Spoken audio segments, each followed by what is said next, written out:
Can you pull off this many in such a short notice? I think we can, and I believe we can. I wouldn't be doing it if I didn't think that we have the ability, that we're ready, that we are prepared, and that we are bringing our A game. What have been the response on the ground so far? What are the main issues? The responses in the ground has been positive to our campaign. People are engaging with us, people are sharing their concerns. A lot of the concerns in this community, as you would appreciate, it's a diverse community. You have very high income groups, you have low income groups, and you have those in the middle. So we have concerns raising from issues with pensions to kids not having access to internet to persons unemployed, youth unemployment. So there's a range of concerns. The interesting thing about St. James South, and I always tell people, it kind of represents is that kind of microcosm of Barbados. So this constituency has a little bit of everything that represents Barbados. You have urban corridors, you have the kind of residential development areas, and then you have actually very rural areas in terms of Durance Village and Halls Village. So really St. James South is at the heart of Barbados, and I think to represent this constituency and to address its needs in a way you can address the needs of the country. And finally, there have been some rumblings of leadership issues with the D's. And even your name has been called as a possible emerging leader. From where he sits in the DLP United as it heads into the campaign. Yeah, the Democratic Labour Party, as with any political party, there are always factions or there are different groups within a party. That is normal.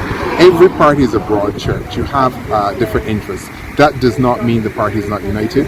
And I think that kind of talk is loose talk. It can equally be applied to the Barbados Labour Party. There's been equal rumblings on the other side. The reality is we're in an election campaign. The party is behind its leader, and we're just on the ground trying to reach the constituents. And I really don't think we should engage in that kind of conversation, because that is not about the needs of Barbadians. Really, people are suffering. Cost of living is high.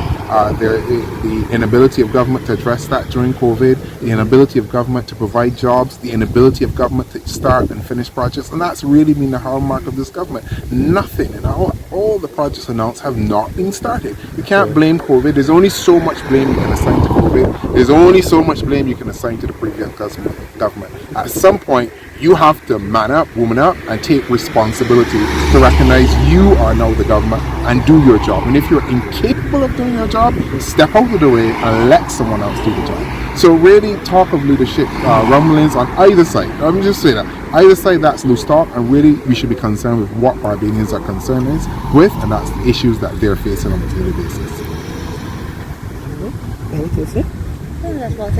How is your campaign going so far? I think, as I tell my team, we're enjoying our campaign. We are enjoying the campaign. It's going great. I think the response has been very positive. I couldn't ask for a warmer and a better reception from the people of St. James South. They've taken me into their homes, their hearts, and I similarly have taken them into my home and into my heart. And I am really looking forward to being their representative.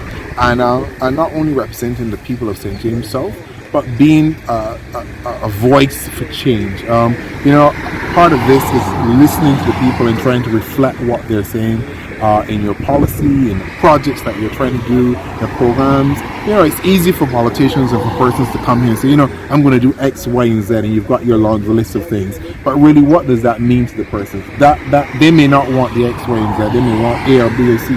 So you need to be able to take what they're telling you and adjust it and frame your policy to suit the needs of the people. And that's what canvassing is about. Canvassing is not just about asking for the vote. Yes, that's an important component. You have to do that. But really, it's about trying to understand where your community is at. Even the people who will tell you straight up, I'm not voting for you. When they tell me that, I'm like, that's fine. That's your choice. But at the end of the day, when I represent this community and this constituency, I still have to represent you. So I still want to know, what are your concerns? And I think that shocks people. Because the expectations that I'm going to walk away. No, I'm not walking away. At the end of the day, you're a resident of Barbados. If the road is paved, you're going to drive on it. B, D, C, NDP. That's it. If the school is working well, your kids are going to go to the school. If the clinic in the area, is working well, that's good for you. If the community center is fixed up, that's brilliant for you. If there are jobs, that's for you. It doesn't matter which party you belong to. At the end of the day, I am vying to be the representative of St. James South. Yes, I am representing the Democratic Party. I'm proud of the traditions of that party, traditions of borough and what gets built, but when I step into Parliament, I represent all the people here. That's the simple thing.